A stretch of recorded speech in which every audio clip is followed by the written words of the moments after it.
أعوذ بالله من الشيطان الرجيم. بسم الله الرحمن الرحيم. الحمد لله نحمده ونستعينه ونستغفره ونؤمن به ونتوكل عليه ونعوذ بالله من شرور أنفسنا ومن سيئات أعمالنا.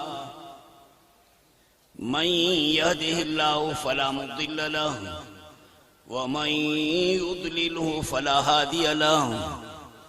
ونشهد أن لا إله إلا الله وحده لا شريك له. ونشهد أن سيدنا وسندنا وحبيبنا ومحبوبنا ومرشدنا محمدا عبده ورسوله أرسله الله إلى كافة للناس بشيرا ونذيرا وداعيا إليه بإذنه وسراجا وقمرا منيرا وجعله خاتم الأنبياء والمرسلين وانقطع به الرسالة والنبوة فلا رسول بعده ولا نبي بعده. بسم الله الرحمن الرحيم. ما كان محمد أبا أحد من رجالكم ولكن رسول الله وخاتم النبيين وكان الله بكل شيء عليما. وقال النبي صلى الله عليه وآله وسلم إن الله يرفع بهذا الكتاب أقواما ويضع به آخرين أو كما قال النبي صلى الله عليه وآله وسلم. وقال النبي صلى الله عليه وآله وسلم أنا آخر الأنبياء فلا نبي بعدي وأنتم آخر الأمم فلا أمة بعدكم وهذه كتاب الله آخر الكتب فلا كتاب بعدها وهذه مسجدي آخر مساجد الأنبياء فلا مسجد بعدها أو كما قال النبي صلى الله عليه وآله وسلم. صلاة شریف پڑھنا. اللهم صل على سيدنا مولانا محمد النبي الأمي وعلى آله وأصحابه وأحبابه وأزواجه وأهل بيته أجمعين عدد كل معلوم لك دائما أبدا. पाकिस्तान इस्लाम जे कानून जे लाइ ठहियल आहे. पाकिस्तान का मतलब क्या? ला इलाहा इल्लल्लाह. पाकिस्तान ऐं इस्लाम हिक ॿिए खे लाज़िम मलज़ूम आहे. ऐं इस्लाम जे अंदर मुख्य अक़ीदो बुनियादी अक़ीदो जो पूरे इस्लाम जो असास करे चइजे बुनियाद करे चइजे उहो ख़त्म नबूवत आहे. इन जी माना त हे मुल्क ख़त्म नबूवत जे लाइ ठहियल आहे. गद्दारीअ सां ॿिया माण्हू अची विया मैदान ते धोखे सां. छो त दरे पर्दा इहा ॻाल्हि रखी वई त हे मुल्क जुदा करे हिन में कादियानियत खे हलाइजे. तंहिं करे हिन मुल्क जो पहिरियों वज़ीर ख़ारजा सर ज़फ़रुल्लाह ख़ान कादियानी मलऊन मुक़रर कयो वियो ऐं उन पूरी दुनिया खे कादियानियत जे नाले सां इस्लाम जो नालो खणी करे कादियानियत जे प्रोग्राम सां पूरी दुनिया खे पाकिस्तान जो तारुफ़ करायो त पाकिस्तान हिन मक़सद जे लाइ ठहियो आहे. हालांकि पाकिस्तान का मतलब क्या? ला इलाहा इल्लल्लाह. पाकिस्तान इस्लाम जे लाइ ठहियो आहे, कलमे ते ठहियो आहे. पाकिस्तान जो मक़सद ला इलाहा इल्लल्लाह ऐं ला इलाहा इल्लल्लाह मुहम्मद रसूलुल्लाह यानी कि ख़त्म नबूवत जे लाइ हे मुल्क बनियो आहे. इस्लामी कानून जे लाइ हे मुल्क ठहियो आहे. मगर इन्हनि कादियानियुनि जे रेशव दवाननि जे करे हिन मुल्क जे अंदर 74 सालन जे गुज़रण जे बावजूद अॼु ताईं इस्लाम ॾिसण में नथो अचे. जेकॾहिं इस्लाम खे जीअं सरकारी मज़हब करार ॾिनो वियो आहे इएं ई इस्लाम के पाकिस्तान जो दस्तूर बनायो वने हा त इस्लामी ही रियासत बनजी पवे हा ऐं हिन रियासत जो अवलीन फर्ज इहो हुजे हा त इस्लाम जो तहफ़ुज़ कनि हा ऐं ख़त्म नबूवत जो तहफ़ुज़ थिए हा। जीअं ॾिसो मिस्टर मोहम्मद अली जनाह जे ज़ाती एज़ाज़ ऐं इकराम जो केतिरे क़दुरु तहफ़ुज़ आहे मुल्क में। कोई माण्हू कायदे आज़म पाण खे नथो सॾाए सघे। इहो कायदे आज़म मोहम्मद अली जनाह हुआ, इन जे इन सिफ़त खे ॿियो को माण्हू इस्तेमालु नथो करे सघे। इहो आहे मिस्टर मोहम्मद अली जनाह जे ज़ाती औसाफ़ खे ऐं ज़ाती उन जे एज़ाज़ात जो तहफ़ुज़ जीअं कनि था। जीअं मसलन मुल्क जे झंडे जो तहफ़ुज़ आहे। को भी माण्हू न झंडे खे जेकॾहिं बरसरे मैदान फाड़ी दो तो उनखे गोली लॻंदी। अहिड़ी तरह सां मुल्क जे वॾनि वॾनि शयुनि जो जीअं तहफ़ुज़ आहे त ही मुल्क असुल में इस्लाम जे लाइ ठहियो। इस्लाम जो तहफ़ुज़ थिए हा, ख़त्म नबूवत जो तहफ़ुज़ हुजे हा त तव्हां माण्हुनि खे हेतिरे तकलीफ़ करण जी ज़रूरत न पवे हा, हिन जलसनि जे करण जी ज़रूरत न पवे हा। पर हिन मुल्क में दरे पर्दा कादियानियत खे पालियो वियो। कादियानियत खे हेतिरे इशाअत ॾिनी वई। कादियानियत खे हिन मुल्क में हिस्सा ॾिना विया। कादियानियन खे हिन मुल्क जा कलीदी उहिदा ॾिना विया। कादियानियत खे हिन मुल्क में छूट छॾे ॾिनो वियो। इन करे ही अॼु ताईं 74 साल जे गुज़रण जे बावजूद असांखे उहे इस्लामी हक़ हुकूक नथा मिलनि, मजहबी हक़ नथा मिलनि। पर ख़त्म नबूवत जो तहफ़ुज़ भी हिन मुल्क में सरकार जे बुनियाद ते, हुकूमत जे बुनियाद ते, ख़ास इदारनि जे बुनियाद ते ख़त्म नबूवत जो तहफ़ुज़ जो हक़ अॼु ताईं नथो मिले। रुपए जो तहफ़ुज़ आहे, पाकिस्तान जे झंडे जो तहफ़ुज़ आहे, कायदे आज़म जे लक़ब जो तहफ़ुज़ आहे, ख़त्म नबूवत जो तहफ़ुज़ कोन्हे। तव्हांजो वज़ीर इमरान ख़ान जॾहिं वज़ीर आज़म जो थिए हलफ़ कई तो हलफ़ में ख़त्म नबूवत जा लफ़्ज़ चिटा इस्तेमालु न कई। हुन वात खे गोदो करे ज़ुबान खे मोड़ा सोड़ा ॾेई मिड़े इहे लफ़्ज़ चई वियो। हालांकि हुन सही माना में ख़त्म नबूवत जा लफ़्ज़ इस्तेमालु न कया। त को मां मोहम्मद मुस्तफ़ा अहमद मुश्तबा खे ख़ातमुन नबीयीन जो करे सम्झां थो ऐं जो अक़ीदो रखां थो, इहे लफ़्ज़ इस्तेमालु न कया। तंहिं करे इहे माण्हू यादि रखनि त पाकिस्तान ऐं ख़त्म नबूवत हिक ॿिए सां जुड़ियल आहिनि। पाकिस्तान ऐं इस्लाम हिक ॿिए सां जुड़ियल आहिनि। हिन पाकिस्तान जी धरतीअ ते को भी क़यामत ताईं कादियानी बरसरे इक़्तिदार अलल ऐलान नथो अची सघे। केतिरे बि क़दुरु मकारी ऐं दगाबाज़ी मां कमु वठी करे ऐं न क़ौमी सिमिल जे फ्लोर ते अचनि ऐं पाकिस्तान जे कुर्सीअ ते भली अचनि, मगर इंशाअल्लाहुल अज़ीज़ ही मुल्क पाकिस्तान ख़त्म नबूवत जे लाइ ठहियल आहे। जेसीं ताईं ख़त्म नबूवत पाकिस्तान में ज़िंदा तेसि ताईं पाकिस्तान ज़िंदा। ख़त्म नबूवत खे जेकॾहिं कंहिं बि क़िस्म जो धचको लॻो त उन वक़्त में पाकिस्तान टुटी टुकर टुकर थी पवंदो। पाकिस्तान जी ज़िंदगी जो दारोमदार, सलामती जो दारोमदार इस्लाम ख़त्म नबूवत ते रखियल आहे। त मुंहिंजा अज़ीज़ साथियो, अल्लाह ताला जीअं हर शइ जी हिकिड़ी इब्तिदा रखी आहे, ॿी इंतिहा बि रखी आहे। सॼे ॾींहं जी हिकिड़ी इब्तिदा या बाक फुटी ते ॾींहुं शुरू थियो, सिज लथो ॾींहुं ख़तमु। हर पोख जी इब्तिदा या रोंबो कंदो त सारिन जी शुरूआत थींदी, लाभ कंदो त वरी इन पोख जी ख़तमु। वरी जेकॾहिं कणक पोखींदो त ॿिजो हारींदो ज़मीन में, इहा इब्तिदा थी। लाभारो थियो त इंतिहा थी। ईअं ई सर्दी जे मौसम जी इब्तिदा बि आहे त इंतिहा बि आहे, गर्मी जे मौसम जी इब्तिदा बि आहे त इंतिहा बि आहे। हर माण्हू जी ज़िंदगी जी इब्तिदा बि आहे, इंतिहा बि आहे। अम्मा जे पेट में ॼाओ त इब्तिदा थियसि, वरी जंहिं ते वफ़ात थी वियुसि त इंतिहा बि थी वियसि। ईअं ई पूरी दुनिया जे अंदरि का अहिड़ी काई शइ कान्हे जेके इब्तिदा ऐं इंतिहा मुअय्यन तरीक़े महदूद तरीक़े सां न हुजे। अल्लाह जी ज़ात अथव जो अज़ली अबदी आहे, ला इब्तिदा लहू वला इंतिहा लहू, उनखे इब्तिदा बि कोन्हे त इंतिहा बि कोन्हे। बाक़ी दुनिया जी हर शइ खे इब्तिदा बि आहे त इंतिहा बि आहे। पैगंबर साईं जन दुनिया में जो पैदा थिया मके में, वरी 63 साल जे पुॼाणी ते वरी वफ़ात करे विया।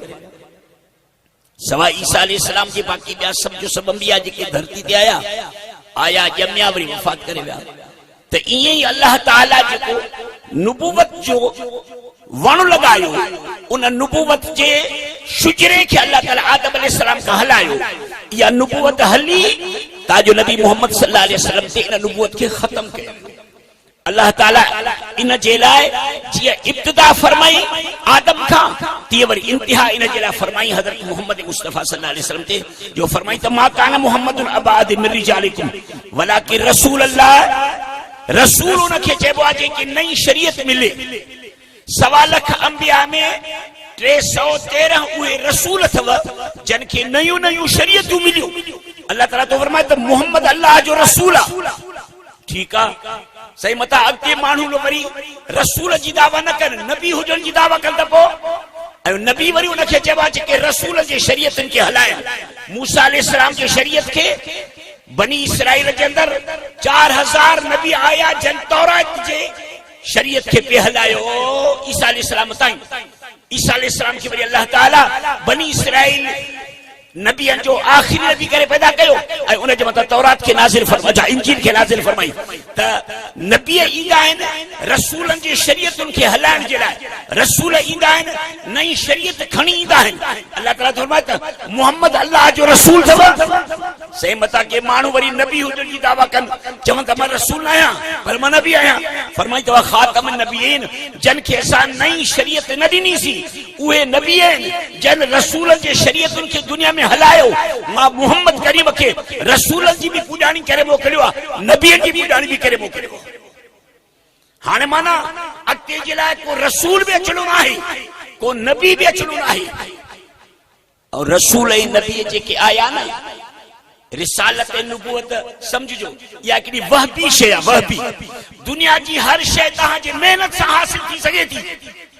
तव्हां महिनत करे डॉक्टर थियो, महिनत करे इंजीनियर थियो, महिनत करे वज़ीर आज़म थियो, महिनत करे गवर्नर थियो, महिनत करे वडेरा थियो, महिनत करे कहिड़े बि दुनिया जे मंज़िल ते पहुचो, उहिदे ते पहुचो त पहुची सघो था। पर नुबुवत ऐं रिसालत इहा कसबी शइ न आहे, इहा वहबी शइ आहे। अल्लाह जे तरफ़ खां बख़्शिश थी थिए। अल्लाह यस्तफ़ी मिनल मलाइकति रुसुलन व मिनन नास। खुदा जी मर्ज़ी आहे त इहा चूंड मां जन जे लाइ कयां, जन मां मलाइकनि खे कासिद करे मुक़ररु कयां, जन इंसाननि खे मां पैगंबर करे मुक़ररु कयां। इहा चूंड ख़ुदा कंदो आहे, इहा इस्तिफ़ा इहा ख़ुदा जो कमु आहे। त हाणे रिसालत ऐं नुबुवत हिकिड़ी वहबी शइ आहे, बख़्शिश कयल आहे। ग़ुलाम मोहम्मद कादियानी छा थो चवे, मैंने नबी मोहम्मद की इताअत करके करके करके सिद्दीकियत की खिड़की से मैंने नुबुवत हासिल किया है। मां नबी मोहम्मद की ताबेदारी करे करे करे करे सिद्दीक थी, वो सिद्दीकियत वारे दरीचे मांखे नुबुवत मिली आहे। यानी मां पंहिंजे कसब ऐं कमाईअ सां नुबुवत हासिल कई आहे। जेकॾहिं कसब ऐं कमाई सां ग़ुलाम मोहम्मद कादियानी जेके नुबुवत हासिल करे आहे त पोइ अॻ में अबू बकर हासिल करे आहे। जंहिं सिद्दीक़ीअ जे दरीचे मां हिन खे नुबुवत थी मिले मलून खे, त इहा नुबुवत अॻ में त अबू बकर सिद्दीक़ खे मिले हा। ऐं पैगंबर से फरमाए त लौ कान बादी नबी लखान उमर, पाण फरमाए त मूंखां बाद में जेकॾहिं नुबुवत जारी हुजे हा न त उमर नबी थिया, त पोइ उमर खे नुबुवत मिले हा न। उमर खे नुबुवत न मिली, अबू बकर सिद्दीक़ खे नुबुवत न मिली, उस्मान खे न मिली, अलीअ खे न मिली, हिन मलून खे कान नुबुवत मिली। त मुंहिंजा अज़ीज़ साथियो, नुबुवत कसबी शइ न थींदी आहे। हिकु ॻाल्हि इहा बि ज़हन में रखो, हिन कसबी नुबुवत जी दावा कई आहे त मां पंहिंजे हथनि जे महिनत सां, जदोजहद सां, रियाज़त सां, इबादत सां मां नुबुवत हासिल कई आहे, मगर इन्हनि शयुनि सां नुबुवत हासिल न आहे थी। हिकु ॻाल्हि ॿिए नंबर में हिन छा चयो आहे, मैं ज़िली बुरूज़ी नबी हूं, माना मां पाछे वारो नबी हां, असली नबी न आहियां। सवा लख नबियन में को भी नबी ज़िल्ली बुरूज़ी नबी थी कोन आयो। नुबुवत जंहिंखे मिलिया असली थी मिलिया, रिसालत जंहिंखे मिलिया असली थी मिलिया। हिन ज़िल्ली बुरूज़ी नुबुवत जो जेको पंहिंजे लाइ ऐलान थो करे, अहिड़े क़िस्म जे ज़िल्ली बुरूज़ी वारे नुबुवत जो आदम अलैहिस्सलाम खां वठी पैगंबर साईं ताईं सवा लख नबियन में काथे बि गुंजाइश कान्हे।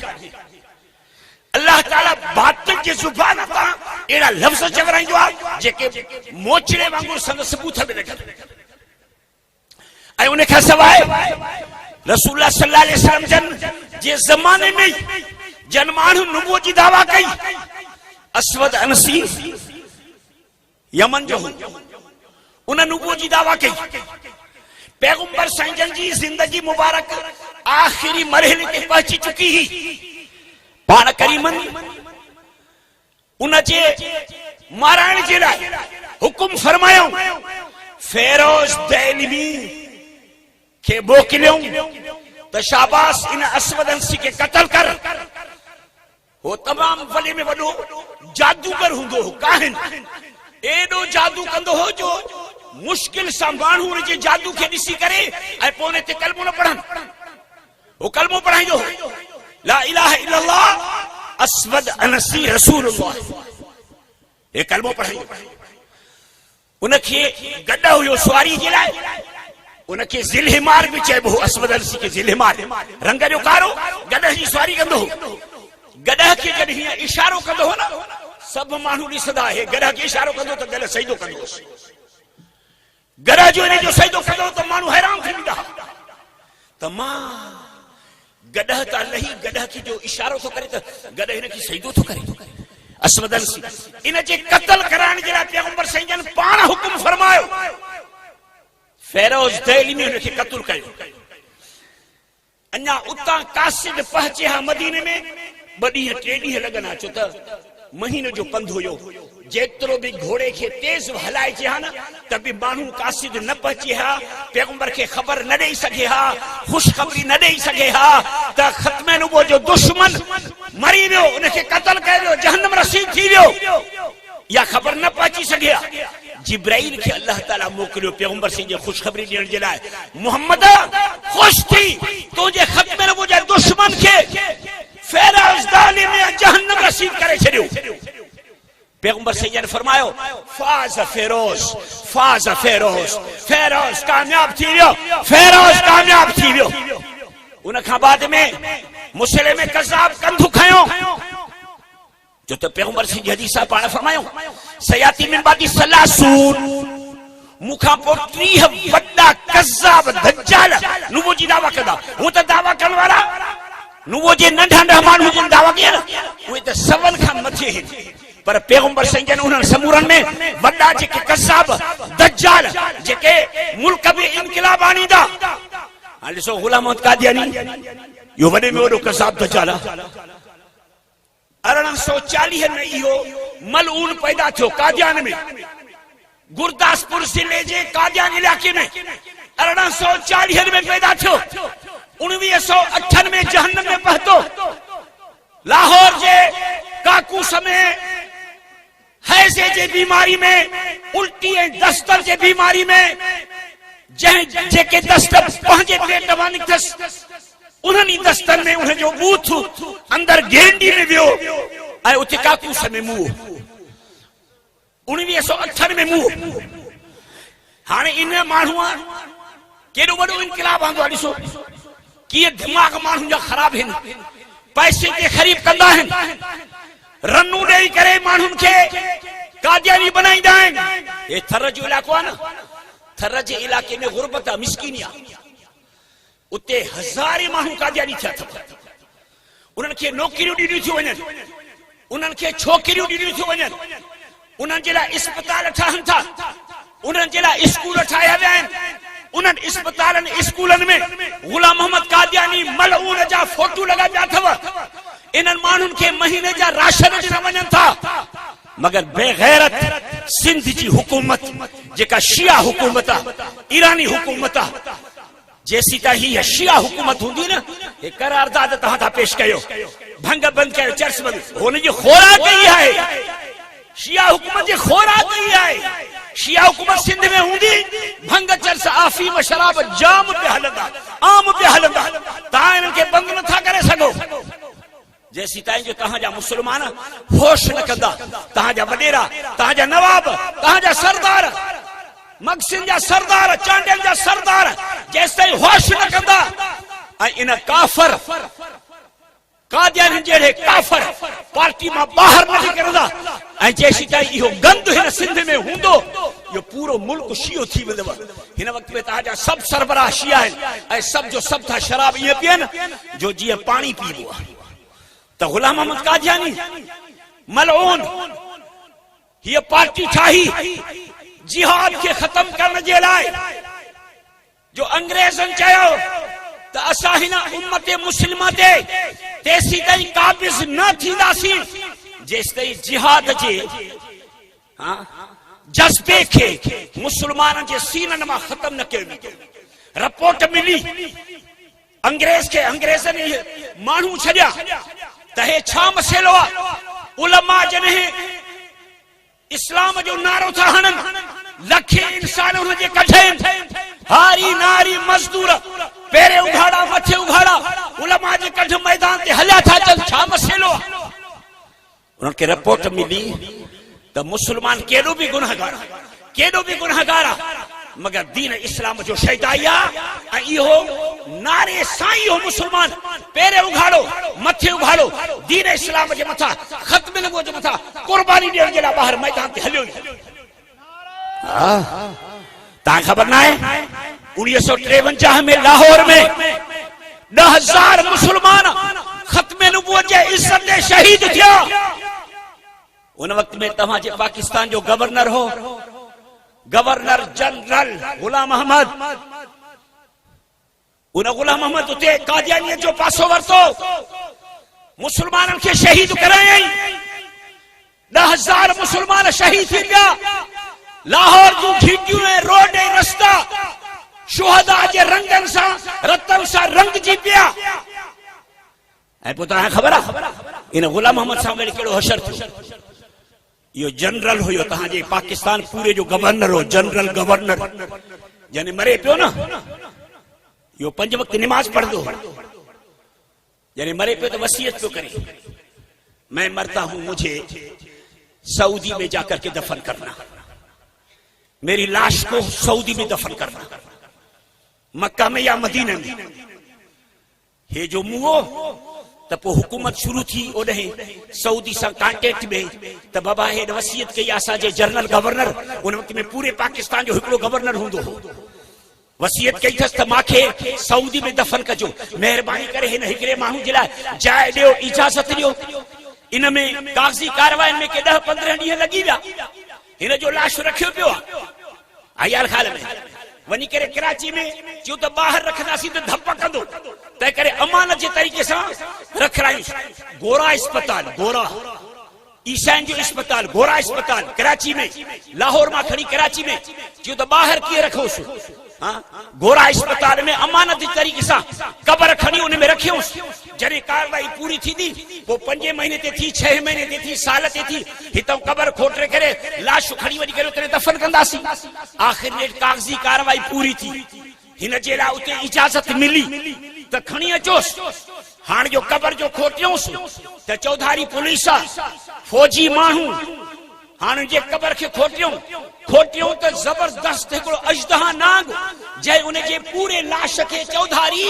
वेढ़े करे बूथ ऐं उन नांग जो सॼा पुछ पाण में बराबरि पूरे इन खे जेको आहे सो मयत खे जेको आहे सो नांग जेको आहे सो घेरो कयो आहे ऐं उन खे जबरदस्त जॾहिं ॾिठो उन नांग खे त माण्हुनि मंझा सीसराट निकिरी विया ऐं परे थी विया ऐं चयूं सिपाहियुनि खे त बाबा नांग आहे अंदरि कबर में नांग अथव जंहिंजो पुछ ऐं मुंडी पाण में गॾे रही पूरे लाश खे नांग जो घेरो आहे वो पुलिस वारा आया ठका ठका ठका सिंह बटे रिवाल्वर सां इन सां फेर कयूं पर उहे ॼण फेर थिया ई जो तो हो मुजर्रदात जे कबीले खां हो न गैर मादियाती जहान जे जो नांग हुयो विछू उतो जा हूंदा आहिनि, नांग उतो जा हूंदा आहिनि, बरज़ख जे जहान जा हूंदा आहिनि। उनखे त कुझु कोन थियो, वरी हे वापसि हटी विया। अहिड़ो ज़हर आंदऊं जो उन ज़हर खे अंदरि उछलाइण सां पोइ वरी मथो वरी ढकु ॾिनऊं ताते इहो नांग अंदरि ॻरी वञे। जेकॾहिं उहो ज़हर कराची जे शहर में उछलाइनि हा न त सॼे कराची जा माण्हू मरी वञनि हा। एॾो ज़हर कातिल हुयो। उहो ज़हर अंदरि उछलायूं, ढक ॾिनऊं, बंदि करे छॾियूं। फ़िलहाल अधु कलाक खां पोइ जो कढी ॾिठऊं, तख़्ता जो परे कयूं त उहो नांग उहो ई ज़िंदा, ईअं ई पियो थो पुछ खे लुटकाए, अखियुनि खे माण्हुनि खे ॾेखारे। आख़िर में उहो लाश गुलाम अहमद जनरल गवर्नर जो न निकिरी सघियो हितां, इहो इति जो इति रहियो, उनखे वरी इति बंदि कयो वियो। हिन वक़्त ताईं तव्हांजे इन जनरल जो लाश इन गोरा अस्पताल, ईसाई जे अस्पताल कराची में आहे, लाहौर में बि न रहियो, सऊदी बि न पातो। हीअ आहे अल्लाह जे आख़िरी नबी हज़रत मोहम्मद मुस्तफ़ा सल्लल्लाहु अलैहि वसल्लम जे ख़त्म नबूवत जे जानबाज़ पहलवाननि कारकुननि सां हसद ऐं साड़ ऐं मुक़ाबले करण जो नतीजो। त मुंहिंजा अज़ीज़ दोस्तो, ख़त्म नबूवत जा पाण खे जानिसार सम्झो। पूरे हिन दीन इस्लाम जो बुनियाद ख़त्म नबूवत आहे। जेसिताईं क़ुरान ज़िंदा, मदरसा ज़िंदा आहिनि, उलमा ज़िंदा आहिनि, तव्हां कारकुन ज़िंदा आहियो, तेसिताईं पाकिस्तान में ख़त्म नबूवत जो नारो गूंजजंदो रहंदो। हज़रत अनवर शाह, हज़रत अताउल्लाह शाह बुखारी फरमाइंदो हो, अगर मैं ख़त्म नबूवत के लिए खिदमत न करूं तो फिर ऐसा समझो कि मैं एक गली का कुत्ती हूं।